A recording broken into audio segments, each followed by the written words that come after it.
Cette année, on en a lu des règles, on en a déplié des plateaux, on en a lancé des dés, on en a collecté des ressources, on en a déplacé des petits pions. Bref, on va parler des jeux un peu stratégiques, des beaux jeux de plateau. On vous en a sélectionné 12. Kitara Shell? Non, Kitara. Kitara, c'est un jeu d'affrontement qui marche aussi bien à 2 que à 4. Et à 3, bien évidemment, c'est un jeu d'affrontement, mais c'est un jeu d'affrontement sans acharnement, qui se passe à base de cartes. Vous jouez des cartes devant vous qui vont vous permettre de gagner des unités et de les déplacer sur les différents territoires. Quand vous rencontrez des unités adverses, vous les repoussez. Pour marquer des points, vous allez devoir occuper les différents endroits stratégiques. Mais veillez à ne pas perdre vos cartes, sinon vous allez perdre ces mêmes unités si durement gagnées. Simple, efficace et très malin.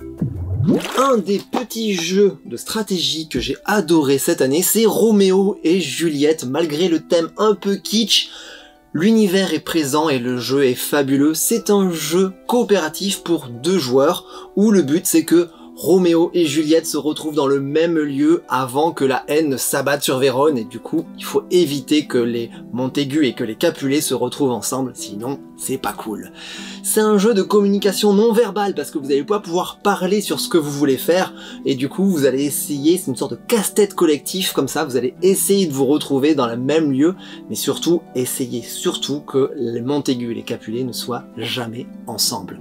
C'est un délice de casse-tête pour ceux qui aiment bien se prendre la tête, surtout qu'il y a plein de niveaux de difficulté, donc si vous aimez bien vous prendre la tête, Roméo et Juliette sera sûrement fait pour vous. Et alors ça, le jeu suivant dont je vais vous parler, c'est le bonheur d'être vendeur de jeux et d'être passionné de jeux. C'est que parfois, il y a des jeux qu'on n'attend pas, qu'on n'attend plus, et qui vont nous ébahir dans les jeux sortis cette année. Une des choses auxquelles je ne m'attendais pas à kiffer autant, c'est Nisavetlir. Un jeu de Serge Lager, édité par Grrr Games, des gens de Grenoble. Mais ce jeu ne se passe pas à Grenoble, il se passe en Islande. Et vous allez essayer de faire des collections de nains, parce que dans les jeux, on peut faire des collections de nains. Dans la vie, ça se fait pas trop. Vous allez aller dans la taverne avec vos pièces, vous allez chercher à embaucher les meilleurs nains, à récupérer les nains qui passent et à empêcher les autres joueurs d'avoir les nains qu'ils souhaitent. Mais plutôt que de récupérer des nains, vous pouvez également aller à la banque pour améliorer votre somme de sous, pour être plus riche et pour faire des coups plus puissants les tours d'après. À vous de faire la meilleure équipe, et à la moitié du jeu, une sorte de petit championnat se déroule entre des joueurs avec des bonus à gagner.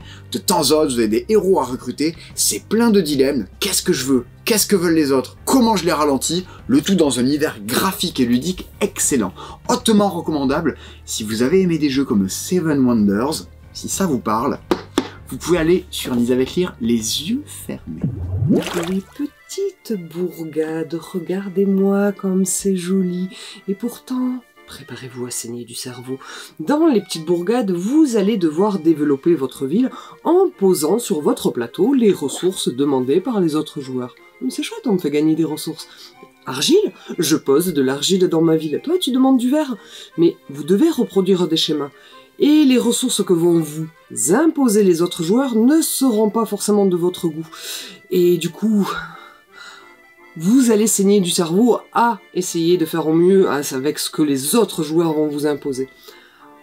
Ça se joue de 1 à 6. À 2, 3, c'est paisible et dans la réflexion et dans l'optimisation. À 6, c'est chaotique mais toujours aussi plaisant. Un de mes jeux préférés de cette année, les petites bourgades. L'île des chats, ce petit jeu bien rempli avec des chats dedans. Miaou! Voilà, avec des gros chats qui font un peu peur selon Simon. Le principe de l'île des chats, ça va être de récupérer des chats sur l'île pour les amener dans votre bateau, pour recouvrir des rats parce que ça vous fait perdre des points, pour remplir des pièces parce que sinon aussi ça vous fait perdre des points, mais surtout en fonction des objectifs que vous aurez récupérés, il va falloir aligner des chats bleus, il faudra mettre les chats verts en bordure du bateau, etc. etc. Il y a plein d'objectifs différents, donc les parties seront sans cesse renouvelées. Si vous aimez les chats, les jeux à la Tetris, les jeux un petit peu comme ça, avec tous ces jeux de placement de tuiles, clairement, l'île des chats, ça peut peut-être convenir. J'ai bien conscience que dans cette vidéo, vous allez entendre parler de plein de jeux avec des thèmes complètement barrés et qui vont vous sembler un peu geek et un peu sombres. Mais c'est pas que ça, les jeux. Les jeux, c'est aussi des grands moments de respiration et d'évasion, et c'est ce que nous propose Parks cette année, comme un jeu comme Wingspan a pu nous le proposer les années précédentes. Dans Parks, c'est un jeu de simulation de randonnée. Chacun se déplace sur un plateau de case en case et visite des lacs, des canyons et des forêts, en collectant des petits jetons de sapins, de gouttes d'eau à mettre dans notre gourde, et régulièrement, si on a les bons jetons, on peut visiter des parcs nationaux. Et ces parcs nationaux sont sur des grandes cartes, des affiches des années 50. C'est beau, c'est chouette. On est là à aller dans des lieux, et évidemment, c'est un jeu. C'est pas qu'une œuvre d'art, Parks. C'est un jeu dans lequel on cherche à occuper des cases, à empêcher les autres d'y aller, à profiter des meilleures opportunités. Il y a un super jeu derrière ce super matériel. Un super jeu qui se joue de 2 à 5. Moi, j'ai beaucoup apprécié particulièrement d'y jouer à 2 ou à 3 à Parks. C'est un bon jeu. C'est un bon cadeau. Et dans ces temps particuliers, c'est un jeu qui fait du bien. C'est une vraie bouffée d'air frais. Et 1, et 2, et 3 dice. 3 dice, c'est un jeu à cocher, un roll and write. Vous allez lancer des dés, les poser sur la placette au centre de la table et choisir un dé pour construire un bâtiment dans la ville de Troyes. Mais faites attention à faire les bons choix, car à partir du 3e jour, un dé noir va venir détruire les bâtiments, à moins que vous n'ayez construit une forteresse. Mais construire une forteresse, c'est choisir de ne pas construire autre chose. Et la cathédrale, ça rapporte des points. Forteresse, cathédrale, à vous de choisir, à vous de faire au mieux quelque chose de vraiment très marquant, une édition remarquable, je le conseille vivement. Là, ce qu'on vous propose, c'est pas vraiment un jeu de stratégie, c'est de l'aventure, c'est un escape game.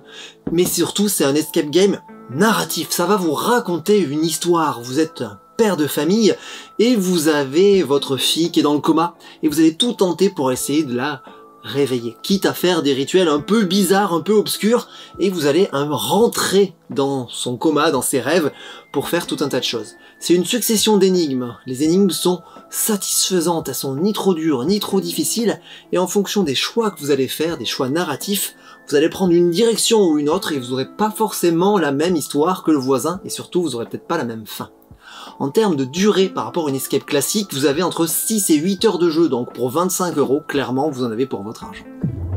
Ah ça, on l'attendait. Moi, c'était sans doute le jeu que j'attendais le plus cette année et j'ai pas été déçu.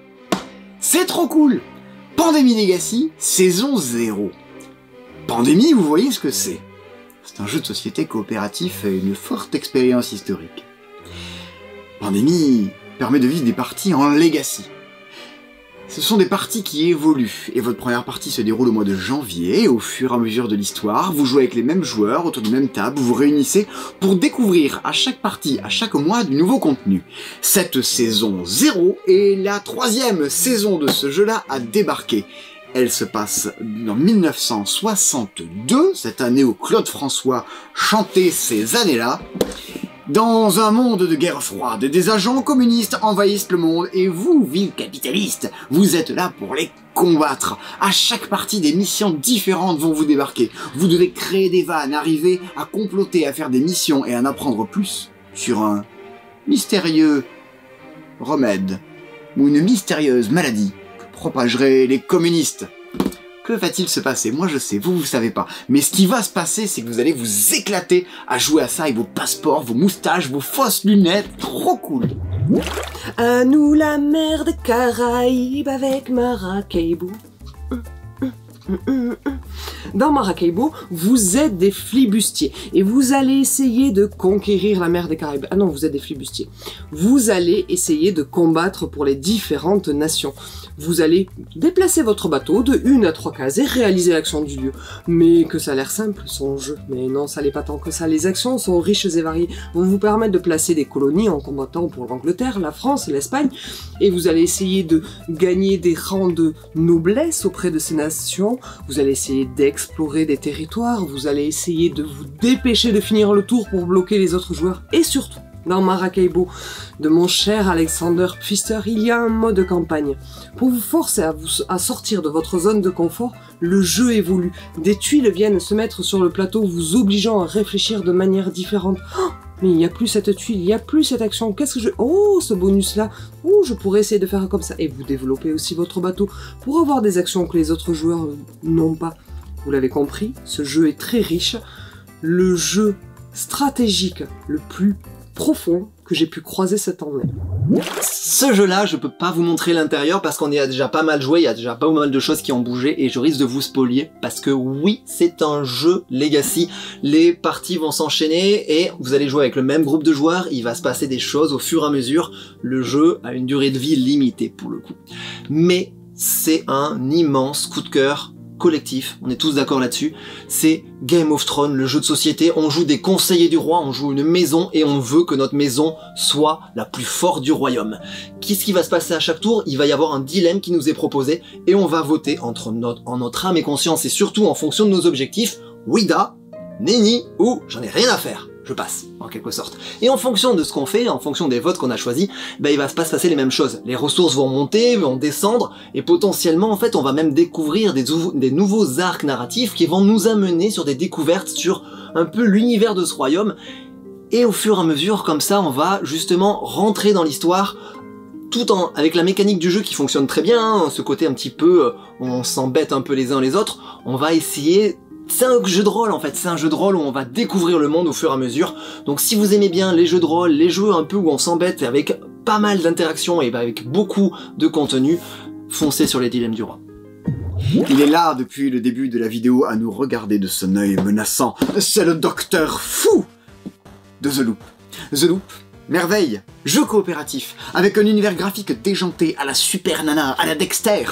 On est là pour combattre le Docteur Fou, une sorte de grand méchant à la Docteur Robotnik qui voyage à travers le temps pour faire apparaître des failles temporelles. Vous en faites pas, c'est beaucoup plus mignon et beaucoup moins geek que cela suppose. Vous incarnez chacun un agent du temps et vous allez vous déplacer sur les cases du plateau, de la Renaissance à la préhistoire, à combattre des grands vilains et à empêcher ces failles d'apparaître. Sur le bord du jeu, il y a plein de missions différentes que les méchants, que le jeu va chercher à vous empêcher d'accomplir. C'est coopératif, qui va où? Et le fait qu'on incarne tous des personnages différents fait qu'on a tous des manières différentes de jouer. Avec des cartes qu'on va implémenter au fur et à mesure de la partie. C'est donc du deck building pour qui aime les termes techniques, mais c'est méga enthousiasmant pour qui aime les termes de joueurs et a envie de savoir ce que c'est qu'un bon jeu de coopération en 2020. Tous les jeux dont on vient de vous parler, on en avait très certainement déjà parlé dans des vidéos. Si vous voulez retrouver le lien vers celle-ci, il vous suffit d'aller sur notre site web, vous cherchez le jeu Parks, The Loop, et vous aurez le lien vers les vidéos YouTube où on en parle. Ces jeux, vous pouvez nous les commander pour nous soutenir. En tout cas, on vous embrasse.